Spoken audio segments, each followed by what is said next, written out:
Good morning, students. Today we will learn about Gauss law and the application of the Gauss law to different continuous bodies. So let's begin. So first of all, students, we must know exact brief history of any law, how it came to in existence or how it was proposed. So for that, I would like to draw your attention on the first piece of information, and that is, just look at carefully.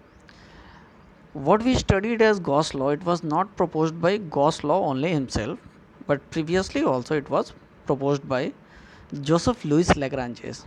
And Joseph Louis Lagrange is a very famous physician and mathematician, but he couldn't complete the law or whatever he was trying to explain. So later it was taken care by the Carl Friedrich Gauss, and in 1813 he formulated and proposed this Gauss law. So what exactly you study Gauss law? It is not the idea of only one man. So we must know the brief history of regarding any law. So as a physics student, you should also know that. So that's why I shared. Now coming to the point. So what exactly Gauss law explains? So we have already explained earlier that whenever a certain number of the field lines, suppose that I am taking a simple body of any shape, and now what I am saying, that let's say that these are the field lines passing through it.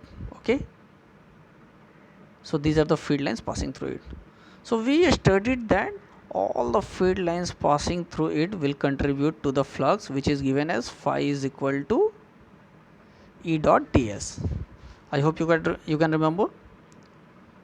So what I mean to say, that Gauss law also explains exactly the same thing, but in a different manner. That if a body, especially here we can talk about the volume body, that means which has defined certain volume. Later we will understand how that volume is defined. So if field lines are passing through any surface, so how that value of flux is related with the charge present inside the volume of any surface. So to be very frank, what we can say, that it explains that suppose that if this is the phi, okay, represent, remember phi was nothing but flux, nice. So in this we need to learn that phi is related with the, or rather we can use the proportionality sign for the sake of that, phi depends upon the charge, but which charge? The charge enclosed inside any volume. So this is basically charge, that is q enclosed. Okay, q enclosed.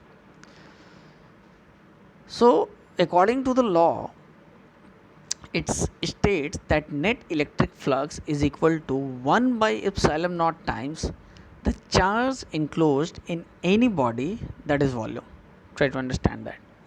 What it is saying, that charge is related, or charge is responsible for the flux produced on the body whenever the body is present in a certain number of electric field lines. So statement is very clear, but it has a lot of physical meaning. So let's begin with that. So suppose that we are having for a simple condition, let's say we are having any arbitrarily shaped body. Okay, so according to this law, whatever be the number of the field lines passing through it, let's say there are infinite number of field lines going, but the charge which is present inside it, let's say the yellow dot is representing the charge. Okay, and the magnitude of this is, let's say, q coulomb. So irrespective of these field lines, in this case according to Gauss law, the flux will be defined in terms of the net charge enclosed inside the body. I hope you are getting it. Once again I am repeating it. We have considered here an irregular shape body, and these are the field lines passing through them. Okay, these are the field lines passing through them. Now what we are trying to understand, that the net flux existing on this body is due to the charge enclosed inside the body. So if this charge will not be present here, there will be absolutely no flux. Absolutely no flux. So depending upon the amount of the charge or the value of charge, the flux will be defined. That's what Gauss law explains. Now normally two types of questions are asked from this part of the syllabus. In the short answer, or even in the, you can say, MCQ type or 1 marks question, some factual point that what exactly Gauss law explains mathematically, mention that. So if we want to exactly understand that what exactly explains, so you can see that equation 1. So this equation 1 is basically what is Gauss law. So whenever you need to explain, you can write Gauss law states that net electric flux is equal to 1 by epsilon naught times the charge enclosed in any body, that is in the volume. And mathematically what does it mean? Phi is equal to Q enclosed by epsilon naught. I hope everything is clear till now. Now what is phi here? Already I have said phi is the electric flux. But we also know that for any body, especially the continuous body, in the previous classes we have studied that flux is represented by E dot ds, or rather integration of E dot ds. So what we can say, the equation first and equation 2 both are indicating the flux. So we can compare them. So here we are getting one formula which is known as the integration of E dot ds is equal to Q by epsilon naught. Now all these things we are explaining with that means with respect to the figure given on the right hand side. So let's come to the figure, what exactly it explains. So look at here, according to the figure, what I am trying to say, suppose that these are the electric field lines with the arrows. So I am considering only one electric field lines for the sake of convenience, that we have already understood that any irregular body can be assumed to be you can say the continuous arrangement of the unit surface area or the differential surface area. And remember, in the last video I explained that at any point of time the electric field lines will be defined with respect to the normal drawn at that point. And regarding that, I also explained two things, that the points entering the body will be always negative and the point exiting the body or emitting out from the body, that will be always positive. Reason also I gave in the last video, that whenever there will be entry, the angle will be always obtuse angle. So for the obtuse value, cos is always negative. Okay, cos is always, sorry, okay, now so cos is always negative, and for the acute value, cosine value is always positive. So as you can see, I have represented one infinitesimal area dA. So this entire body is the combination of nothing but n points. Can we say that? When we consider all the n points lying on this irregular surface, so we will be getting the entire surface. So based on that, we can say that surface through which the electric flux is considered, that is called or known as Gaussian surface. So kindly once again look at here, that the Gauss law basically explains, or you can rather say that the flux existing on any body is just because of the net charge enclosed inside the body. Now few objective types of question are very asked commonly. So let's have, suppose that I am just giving you a rough one figure and these three dots are there and two dots are outer side. Since I have certain limitation, I am keeping the things in the summarized forms, and let's say that all these dots are different charges. What I am telling you, different charges. So this can be Q1, this can be Q2,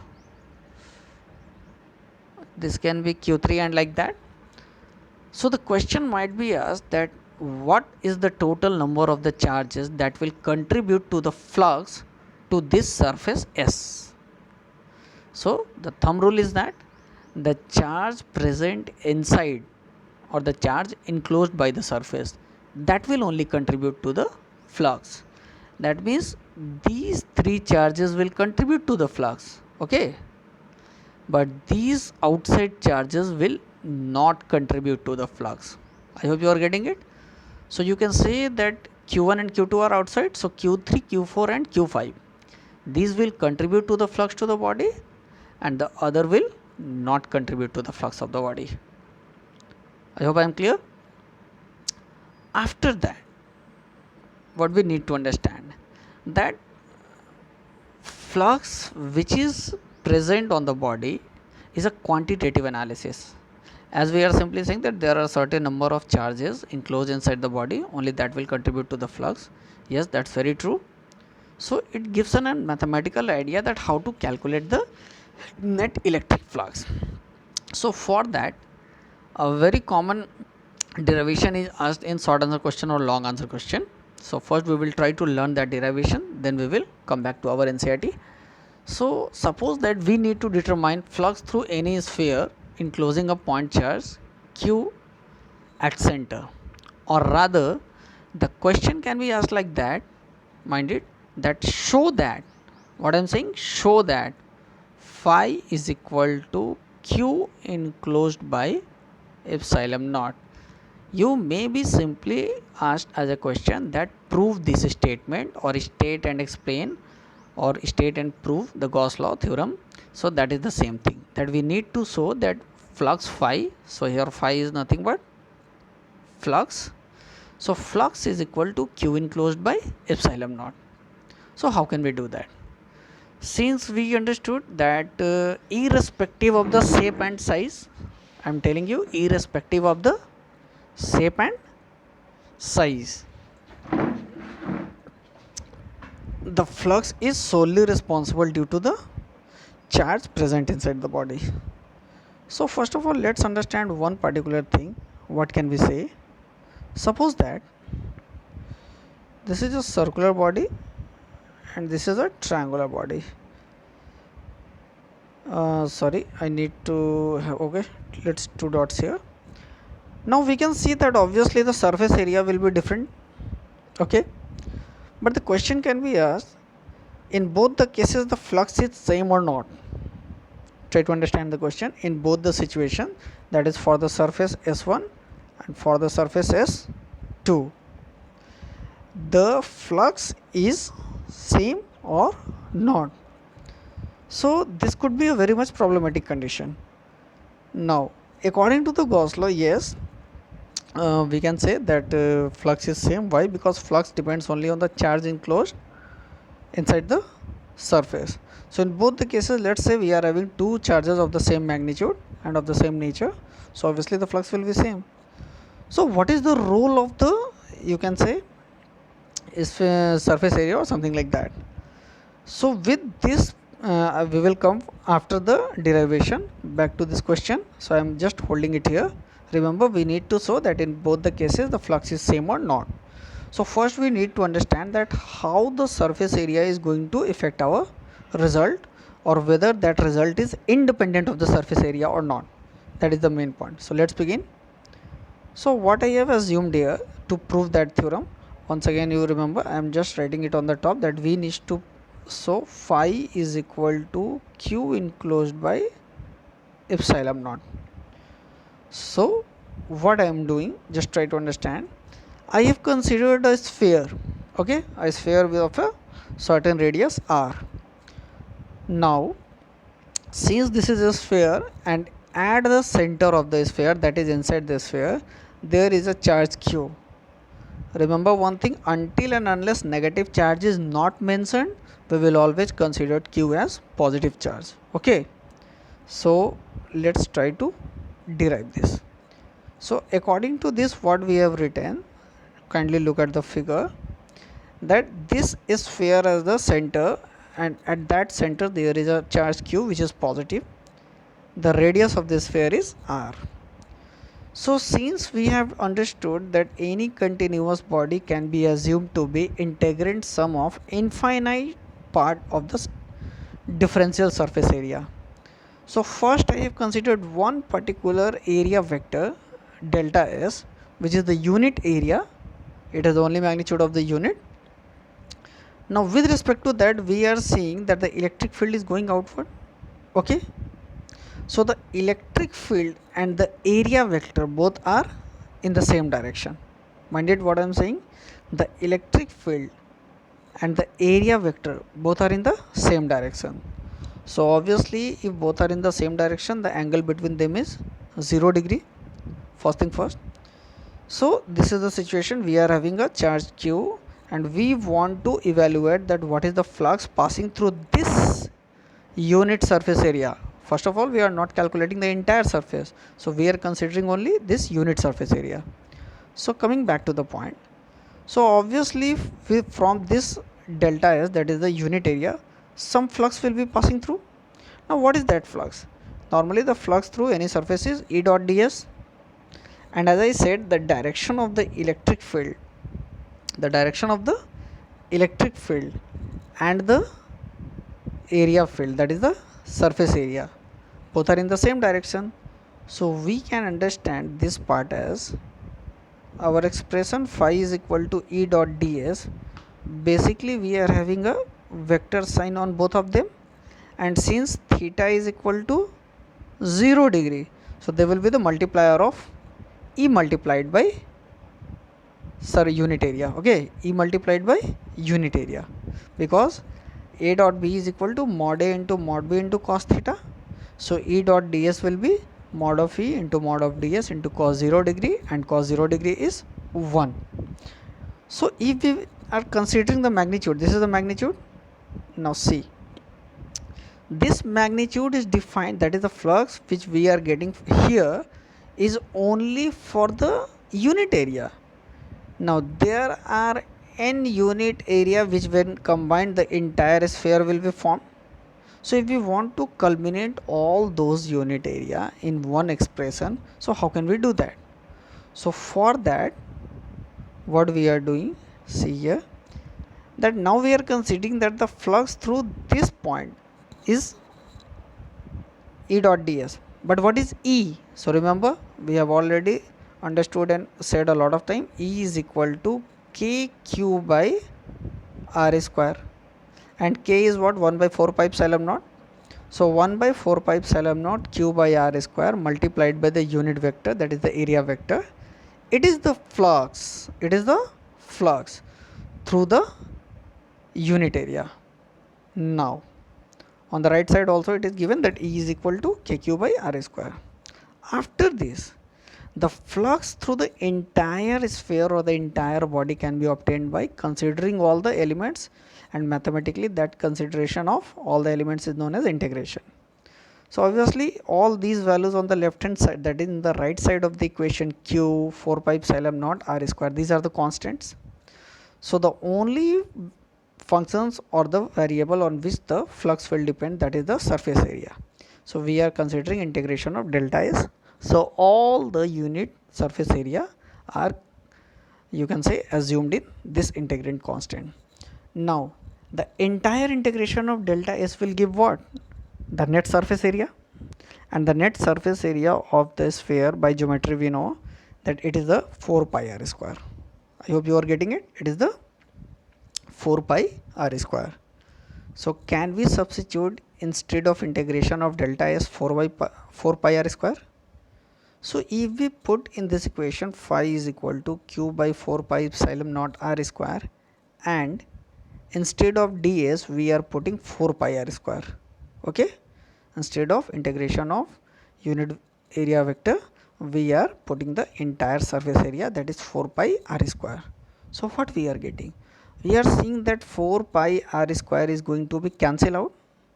Once again try to understand, this 4 pi r square is going to be cancelled out with the denominator 4 pi r square. So the left over part is q enclosed by epsilon naught. I hope it is clear. Hence we can say that yes, whatever be the geometrical shape, the flux contributed to the body will depend on the net charge enclosed inside the body, not on the geometry of the body. So whether it is triangular, whether it is circular, if it is having 2 coulomb of charge, so the flux will be due to only 2 coulomb of charge. Okay, So that's what we started with the assumption, and this is a short derivation. So once again you just go through it. The question can be as straightforward that state and prove Gauss law theorem. So for that also you can use this spherical consideration, or they can simply ask the question like itself, that what is the net flux through a sphere enclosing a point charge, that is q at the center. So in that case also it is the same thing. So we have understood now that according to the Gauss law, the flux contributed on any surface is due to the charge enclosed inside the body or the surface.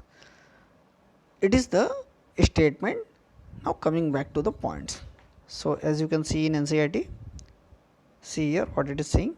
Lastly, that if you want to write it directly, electric flux through a closed surface is, mind it, here it is only saying closed surface, it is not saying spherical, hexagonal, octagonal or any other shape.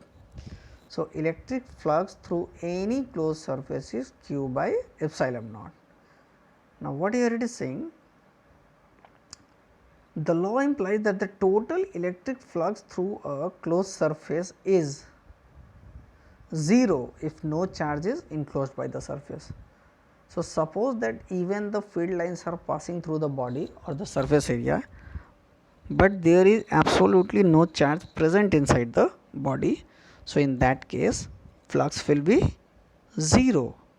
Now we can see that here it is mentioned that the electric field is uniform, and we are considering a closed cylindrical surface with its parallel axis. Now coming back to this figure, so this is also the same thing, and once we will do it, we will be getting again the same thing. Okay, so coming to the figure, now in this figure what do you see, this is a cylinder. So calculation of the flux of uniform electric field it is talking about. So first of all, if you consider a cylinder, and let's say this cylinder is kept horizontally and parallel to the electric field lines. So you can see that the axis of the cylinder and the field lines both are parallel to each other. Now in that case what will happen? So we can divide the entire cylinder into three parts. I will name indicate, this is the first part, this is the second part, and the curved surface is the third part. Now let us first consider the curved surface part. First consider curved surface part.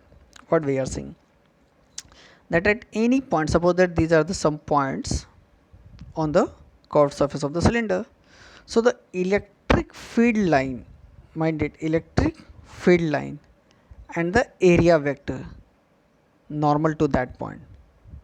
If you have any confusion, just imagine, first of all let me magnify it and look at here what I am saying.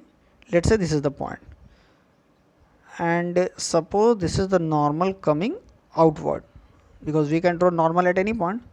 So field lines with respect to this will be 90 degree, and we know that at any point it is E dot ds. So if this is the point ds, the angle between them is 90 degree, and cos 90 degree is nothing but, you can say, 0.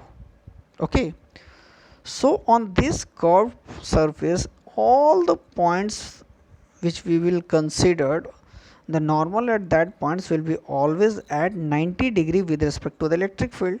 So the net flux with respect to the curved surface area will be 0.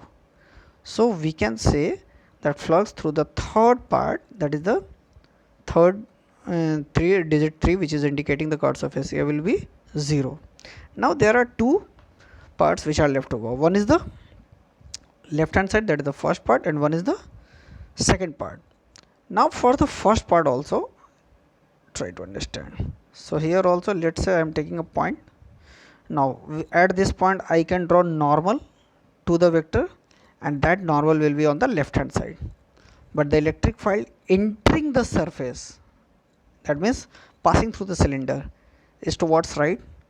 So here what we are giving, what we are seeing, that electric field and the normal are making 180 degree with respect to each other.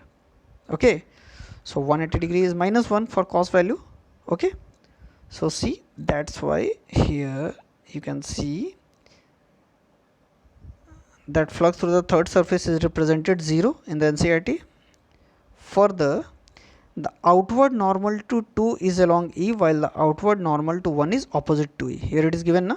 So phi 1 is equal to minus ES1 and phi 2 is equal to plus ES2. Now S is the area of cross section that will be same.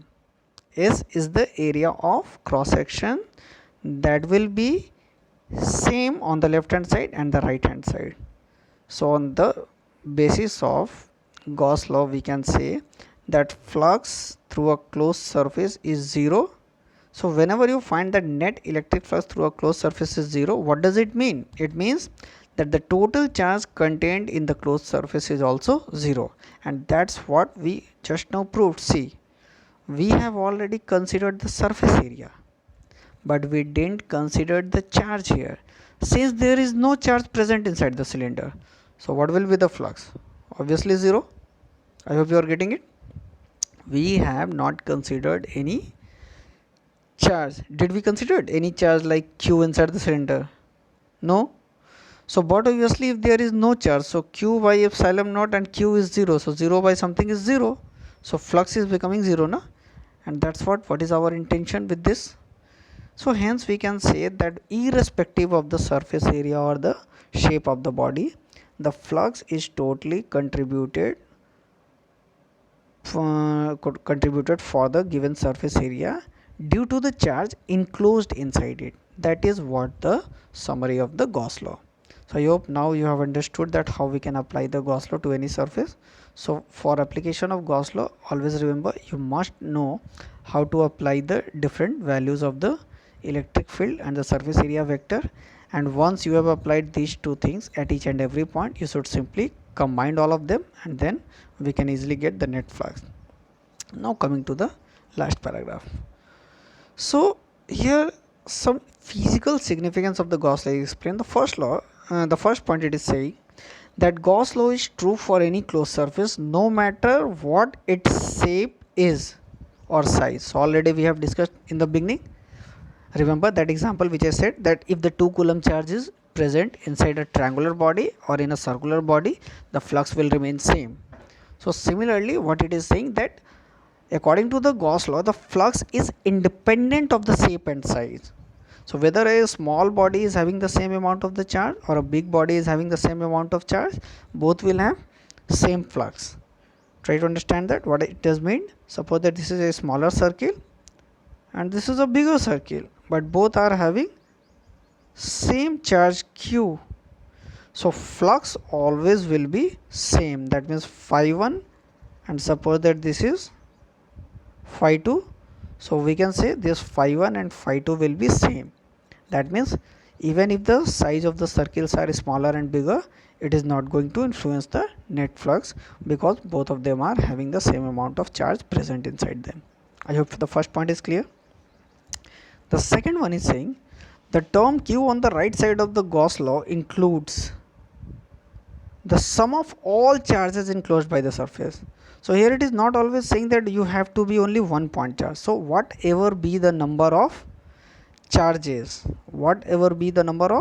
total number of charges present anywhere, but the condition is that all charges should be inside the surface.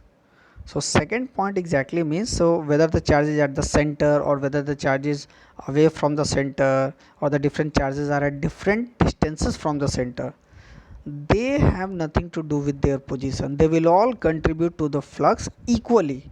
So we can say that we will take all the algebraic sum of the charges and then we can put the value as Q. Okay. The third point it is saying that in the situation when the surface is so chosen that there are some charges inside and some outside, the electric field whose flux appears on the left side of equation, that is the net phi, is due to all the charges both inside and outside. The term Q on the right side of Gauss law, however, represent only the total charge inside S. So this is a little bit confusing. What does it mean? So suppose that these 3 dots are inside and these 2 dots are outside. So even if we want to calculate the flux through all the charges, try to understand, even if we want to calculate flux through all the charges, so in this case we are having 1, 2, 3, 4, 5 charges. Okay. So phi is equal to q enclosed by epsilon naught is valid for all these 5 charges. That is a charge even if the outside are considered. But in reality only the internal charges are contributing towards the flux. That is the imperative of this point. So try to appreciate the meaning of the statement. Again I am repeating it, that in the situation when the surface is so chosen that there are some charges inside and some outside, the electric field is due to all the charges, obviously, because suppose that there are number of charges. So we all know that whether the positive or negative, they will contribute to the electric field, because every charges will either have the positive or negative character, and accordingly they will contribute to the electric field. So electric field will be contributed by all the charges present inside or present outside. Okay, but the Gauss law, that is the flux, if flux is calculated, try to understand, if flux is calculated, the flux will be due to those charges which are only inside the surface, that is the Gaussian surface. I hope now we can understand this point. So if we are observing the electric field will be contributed due to each and every charge, whether present inside the surface or outside the surface. It's the other thing that there will be final net resultant according to the superposition principle. But the flux that is contributed, that for that we will consider only those charges which are present inside the surface. After that, moving to the next point. Now it is saying that the surface that we choose for the application of Gauss law is called Gaussian surface. This I already explained. So in this there is not a big deal, anything new. But what it is saying, that take care not to be the Gaussian surface pass through any discrete charge. This is because electric field due to a system of discrete charges is not well defined at the location of any charge. So basically it is saying the same thing, that whatever the charges are considered, that will be always inside the surface, and all those charges are at whatever point, those points are the part of a continuous body, that could not be isolated point. That what does it mean? So we can say that Gaussian surface can pass through a continuous charge distribution. Okay, after that the two laws are again nothing but they are showing the relationship. As for example, let's first say the 6th point. It is saying that Gauss law is based on the inverse square dependence. Why? We have already seen, remember that phi is equal to q enclosed by epsilon naught, and we also know that phi is equal to E dot ds. Okay, so if we compare both of things, E depends upon kq by r square. E is equal to what? Kq by r square. So this flux is also depending upon r square. That's why it is saying that Gauss law is based on the inverse square dependence on distance contained in the Coulomb's law. That means you can simply say that it also follows the inverse square law. So I hope everything is clear at this point. So now we can apply the same thing in our calculated solved example. So NCERT solved example is already there. Before that, I have also given you one question, and the question which I am taking right now, it is from the previous year question paper. So let's first consider it. What it is saying, state Gauss law in electrostatic, first part. Then it is saying a cube with each side A is kept in an electric field given by E is equal to Cx I cap, where C is a positive dimensional constant, and calculate electric flux through the cube and net charge inside the cube. So already I have solved it. You just go through the steps, and in the next video we will first discuss this example, and then we will finish our first chapter. Okay then, thank you.